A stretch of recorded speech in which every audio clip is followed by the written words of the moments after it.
Hi, everybody. Welcome back to another edition of the Minnesota Bound podcast. Your host this time is me, Ron Shera. Thanks for joining us.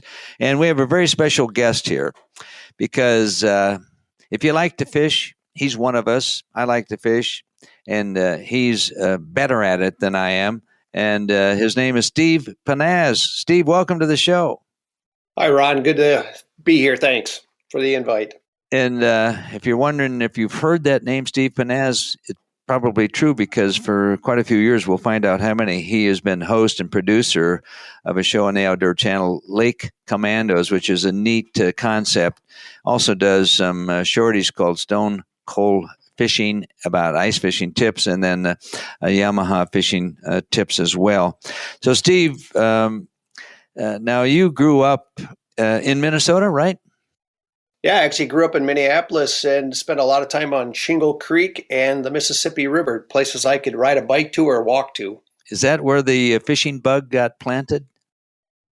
Yeah, it really was. I think it came from both my dad and my grandfather, but having access to water that my friends and I could just walk to or bike to was just too much fun. And it really got hooked on it at a very young age. Well, you know, it's a big jump from liking fishing to having your own fishing TV show, which a lot of people, of course, as you might imagine, look at me the same way as, how do you get started doing this? How did you do that? And that's a tough question to answer because it's not easy. I'll just say that. And especially fishing shows. Fishing shows have been around a long time. Some are interesting. Most are boring. But you broke through. Can you tell us how the Lake Commandos TV concept came about? Well, years back, Ron, I actually started in a position with North American Media Group, and we launched North American Fishing Club, North American Fisherman Magazine. And one of the things that I had an opportunity to do was fish in the U.S. National Ice Fishing Championships, and I won it up near Chisago City in 1991, 92, something like that. And it was actually a producer from ESPN there that had a show that he was going to call Outdoor Secrets. And at the end of the interviews following the win, I said, who's handling your marketing? Who's handling your hosts? And bottom line is we ended up forming a relationship and ended up on ESPN with a show called North American Outdoors the next year. And so actually I've been involved and been on air for close to 30 years, starting way back then. And when I left North American Media Group in 2011, Lake Commandos was a concept that I kind of honed through the years with North American fishermen. We just basically go out to a body of water without pre-fishing. In a lot of cases, the first time we've actually seen the body of water is when we get there in the morning, and then we just go out and fish. And the whole goal is to help viewers work through the process of building patterns. So, hey, we're catching more fish on the deep weed line. We got to focus on this.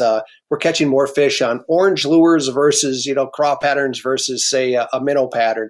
And it helps our viewers really identify what they need to change while on the water to maximize success. And it's a lot of fun because I still wake up in the morning with, are we going to get it done today versus going out and say, hey, we're going to do a crankbait show or something like that. And it's a lot of fun. And we have some great guests on board, and it's really been popular.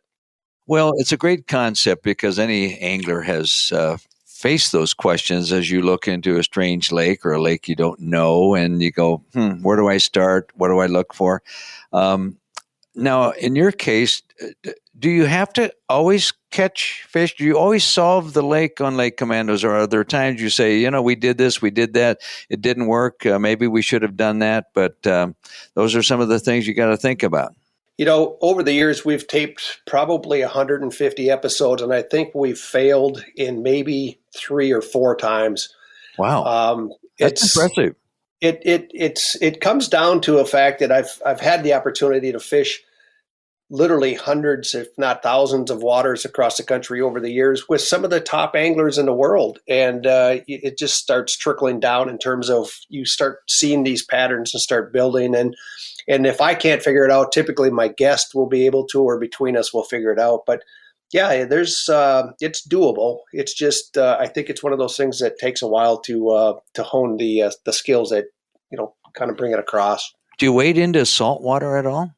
Back when we were on ESPN, we did a ton of saltwater, and so we had a chance to fish as far as in Mexico, Costa Rica, Venezuela, and some of the big stuff up in Alaska. But no, we focus 100% on freshwater with Lake Commandos, and typically we're fishing more of the upper Midwest lakes simply because I like to stick to drive-to locations nowadays. And to be honest with you, the best fishing in the country is right here in our backyards. And I've had a chance to fish 40 states, and we've got it here, and that's pretty exciting. It's funny you say that because I tend to agree, although sometimes I wonder if there's any fish in the lake I'm fishing, but then that's just me. I tell people that, like you, I've been fortunate enough to go bass fishing in Florida in March when there's no fishing in Minnesota that I want to do and I'm sitting there trying to catch a bass with a live bait or whatever. And I'm sitting there wishing I was back fishing in Minnesota. I mean, it's just, that's the thought you get because it's either the bass are smarter down there and I'm dumber, or there's so much pressure on them. I don't know what it is, but all I can say is I wish many times I'm fishing in Minnesota and not Florida. I would agree. I've been there several times. So before we get off the subject of Lake Commandos, one more time, how can people see this show? So we're available on Outdoor Channel Q1 and Q2. We air 4 times a week, including Sunday mornings at 10:30. Here, we're obviously in our off time right now, but we're also available on World Fishing Network. And there's a subscriber service available that carries a ton of outdoor shows. It's called myoutdoortv.com. And Lake Commandos is available there. And the traffic is really shocking on My Outdoor TV. It's a great platform. It's easy to use, inexpensive, but the number of minutes downloaded annually is really impressive. Hundreds of thousands of minutes for Lake Commandos alone. And so if you're looking for if you're into the outdoors, looking for great hunting and fishing content, check out myoutdoortv.com. That's interesting. I have seen that. I don't subscribe to it. I think I'm going to have to.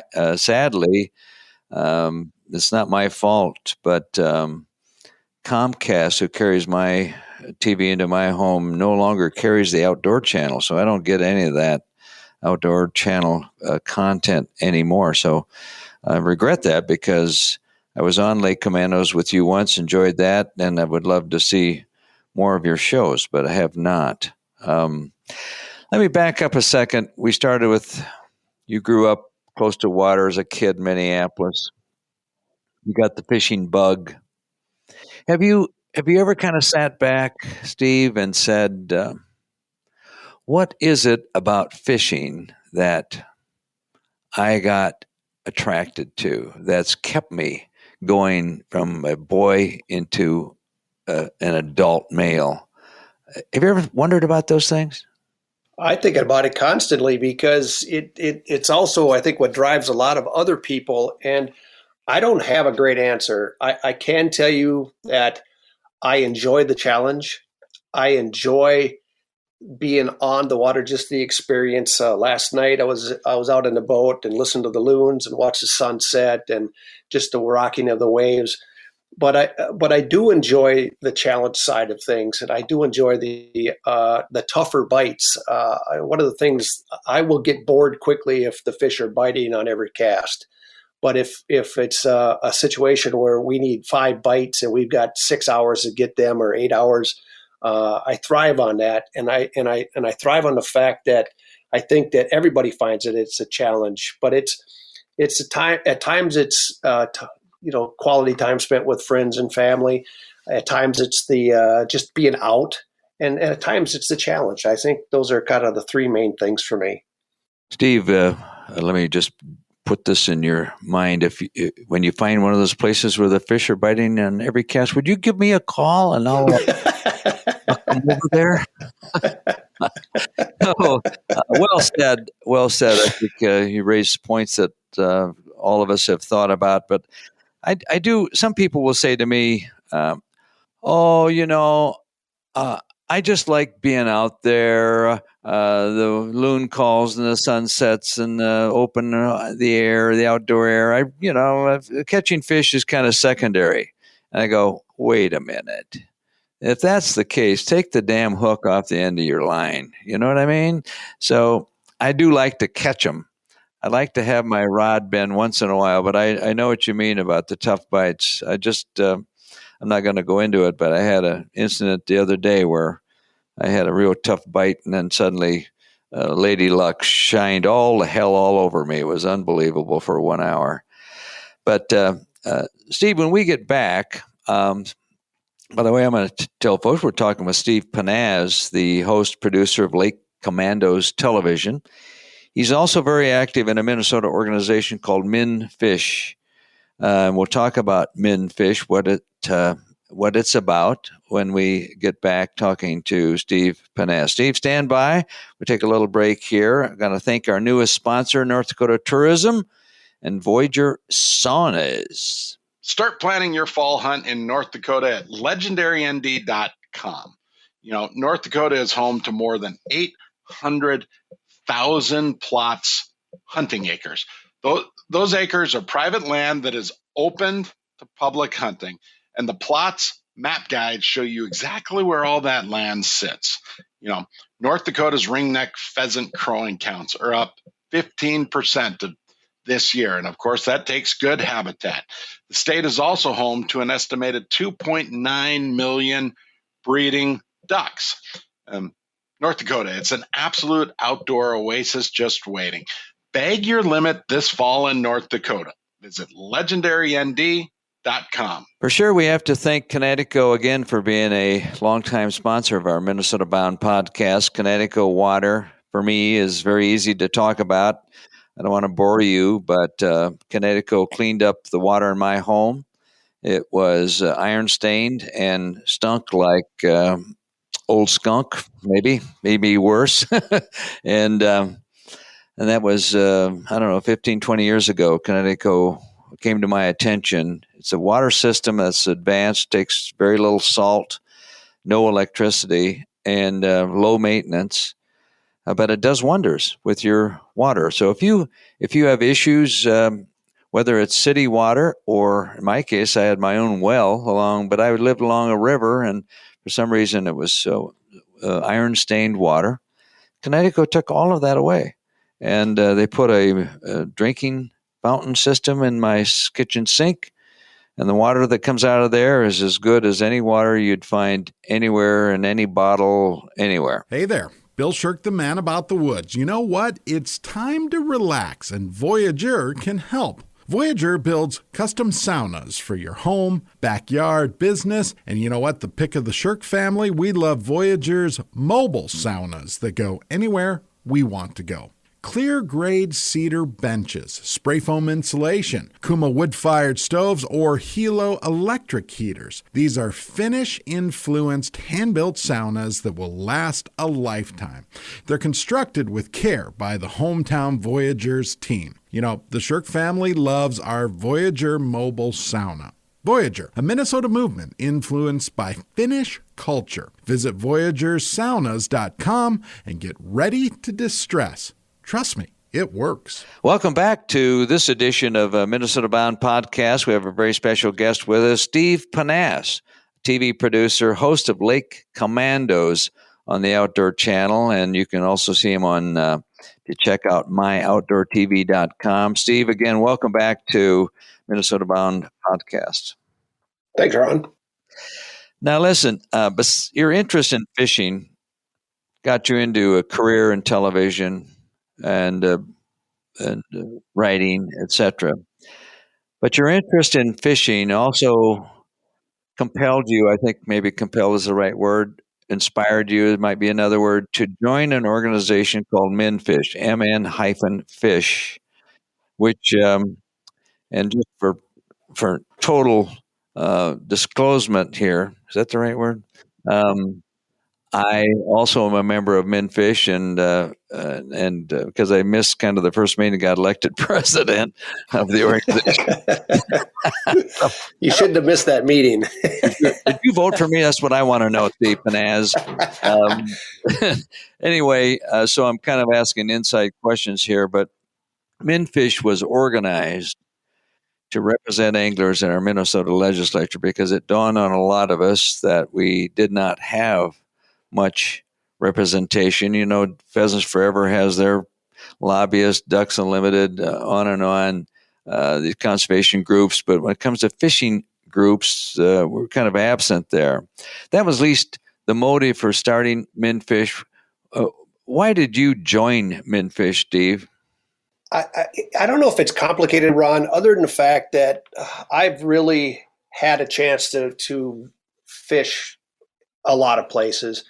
And I've had an opportunity to see how some states support anglers and some states don't. One of the states that is really leading the charge is Texas. And I've seen firsthand how active their Fish, Wildlife, and Parks Department is and how aggressive they are in really wanting to manage the resources for the benefit of anglers and tourism and things. Minnesota has an amazing resource here. I mean, incredible resources. When you talk to anglers across the country, and you mentioned that you're from Minnesota, they almost wilt in the fact that they wish they could live here at least 3 months or 4 months out of the year, right? Because the fishing is so amazing and just having so many different lakes. But our challenge right now is we don't have representation. We have kind of sat on the sidelines as anglers. And we wield a big stick in terms of just the total number of anglers, and I believe that we can do a better job in managing this resource and making anglers making fishing just a little more a little better and a little more accessible for a lot more people.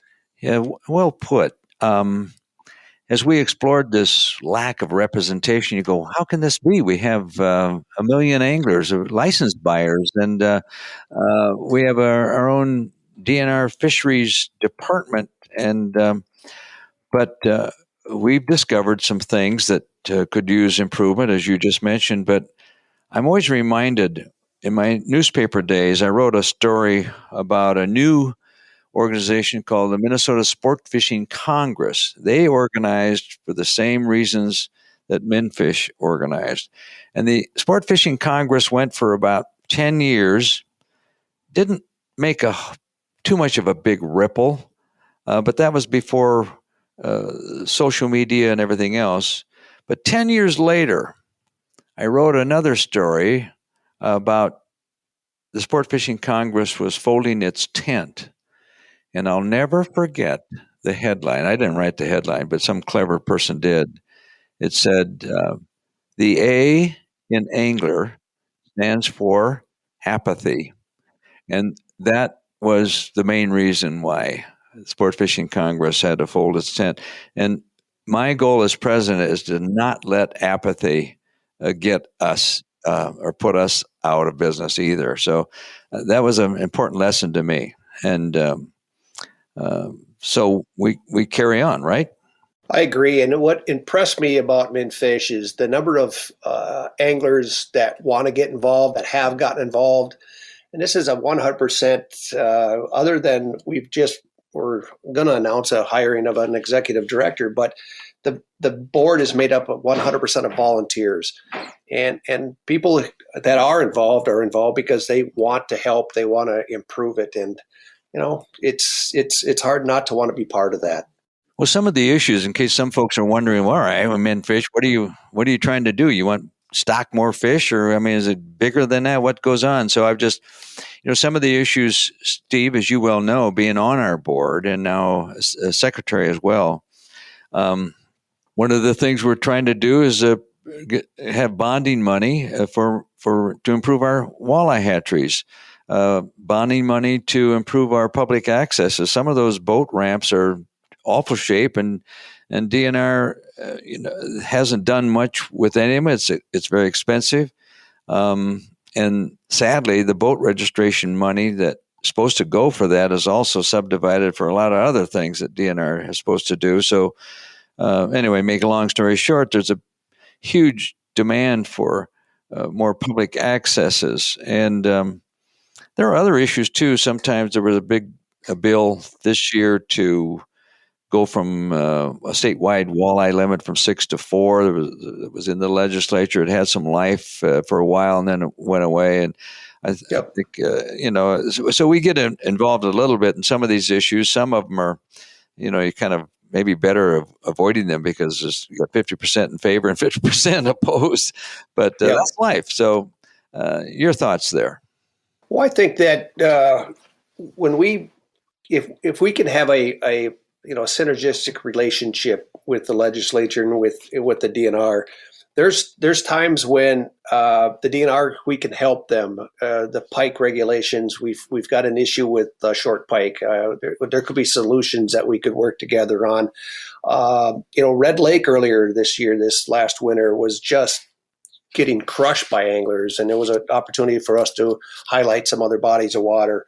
But boat ramps are one of those things that a lot of the ramps, particularly in far northern Minnesota, were built for 14 and 16-foot boats, and the majority of anglers aren't fishing out of 14 or 16-foot boats. And so there's a need to improve ramps. There's a need to add docks on more ramps, and kids programs too. I think that we see opportunities to expand, especially after COVID, and help new anglers become more proficient and enjoy the sport even more. Yeah, we did during COVID. We made a suggestion on social media, Facebook, etc., reminding anglers that, especially walleye anglers, prior to the walleye opener, is to, hey, don't forget to get a walleye stamp. It's $5. You don't really need one; it's not required, but you can help yourself because that $5 is dedicated to buying more walleyes for stocking. And I don't know how much we had to do with it, but the walleye stamp sales went up quite a bit. Yeah, they did dramatically, actually. Hi, I'm Laura Shera, and do you really know what it costs to heat water at your home, cabin, or business? No? Well, we do.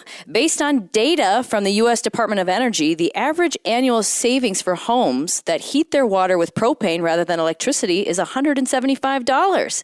You can save energy and get 2.5 times as much hot water compared to the average electric water heater. Let's save energy and money with a cleaner, greener fuel. Propane, the right energy right now. Minnesota's wildlife management areas are a vast array of lands all across Minnesota. These 1,440 wildlife management areas are valued not only for wildlife, but also for Minnesota's outdoor recreation opportunities. They maintain hunter walking trails, plant food plots for wildlife, and develop acres and acres of prairie and grasslands. To find out more, go to mndnr.gov/WMAS. So what do you think, besides the legislation, other issues, where do you think MnFish should be headed next? There's a couple things with that. I believe that anglers, I think we should listen to state anglers. I think anglers should get involved and let us know what they're thinking. We've had anglers reach out and say, hey, we need, say a Mille Lacs, is the hook mortality rate correct? Should we look at that? Hey, we need help with this. We need help with that. So I think part of it comes down to what we encourage some of the anglers to get active and get involved and voice their opinions. There may be situations that we're not aware of. I do think the stocking is an area that we need to look at closely. I'm not advocating for more stocking, but I do think we need to look at the program, and there may be tweaks that are needed, in terms of reporting or some of the lakes. And then we also got to recognize that our lakes have changed dramatically. I live on Lake Independence. I got used to 6-foot weed lines and water clarity in the 6 to 8 inches over the years, and we've got weeds out to 13 feet this year, and the lake has changed dramatically. It's almost like a different body of water, and that's happening across the state. So I think it's important for us to communicate with anglers about what's happening in the state and how things, are going. Yeah, those are good points. You mentioned the hooking mortality, DNR's method of estimating hooking mortality, and that's what it is. It's an estimate, but that estimate has a lot of weight because whatever the estimate is, high or low, usually high, impacts the walleye seasons on Mille Lacs, whether you can keep any, et cetera, because of the tribal relationships, et cetera. So, and there's the points raised by one of our members about hooking mortality and how it's being measured. It raises some very interesting points that we Menfish have to take to the DNR fish leadership and say, explain this. And they need to defend their methods for sure. So those are good things I think Menfish can get its teeth into for sure, like you mentioned. Yep. What about we're hiring a new executive director. That's kind of inside information, but he starts July 1st, and no secret, Chip Lear is his name, and it's a part-time position, but it's a first paid position. I think that will make us more effective. But we just have to keep plugging along between casts, huh, Steve-O? That's a good way to put it.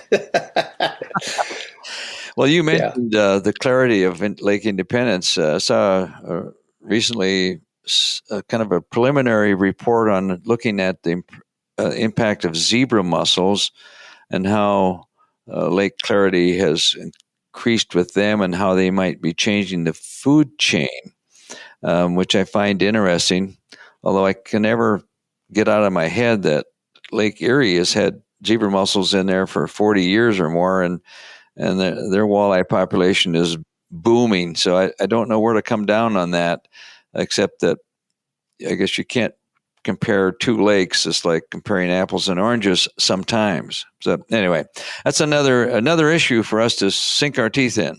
Yeah, I mean, I think that as water clarity continues to improve, and it comes down to cleaner water, in Lake Independence's case, they actually went in there and removed sources of fertility that needed to get changed, particularly on the west side of the lake. They eliminated all the septic systems and some other things. And we're starting to see the benefit. I mean, it's been a dramatic change in the lake, but it's also changed the fishing. Mm-hmm. Not necessarily for the worst, but it's the techniques that used to work for years don't work nearly as effectively. And I think that's kind of a chance to grow as an angler. And that's one of the things about Lake Commandos. Sometimes for me, it's actually easier to fish a body of water that I haven't been on before because I don't go in there with preconceived notions. And it allows me to kind of approach the lake differently than somebody that's actually been on it for years because I don't have the memories to go and do some things that we've done in the past. But I can't tell you how many times I end up fishing memories and sinking my own boat because whatever worked in those memories wasn't working today. You know what I mean? So that's a good point. You have no preconceived notions of what to do. Yeah. Steve, I'm going to let you go here. I appreciate your time and thank you for being a guest here on Minnesota Bound Podcast. Steve Pennaz, host, producer of Lake Commandos television show, a great show if you haven't seen it. And I've been fortunate enough to be on it one time. Steve, I never got invited back. I think I did beat you that day. I'm sorry. I apologize profusely. I thought you had, I realized you would never forget that. But, it's a point of pride. I mean, I don't get beat often. So, you. Well, I'll remind you as often as I can. Okay. That sounds good. Thank you again, Steve Pennaz. Thank you.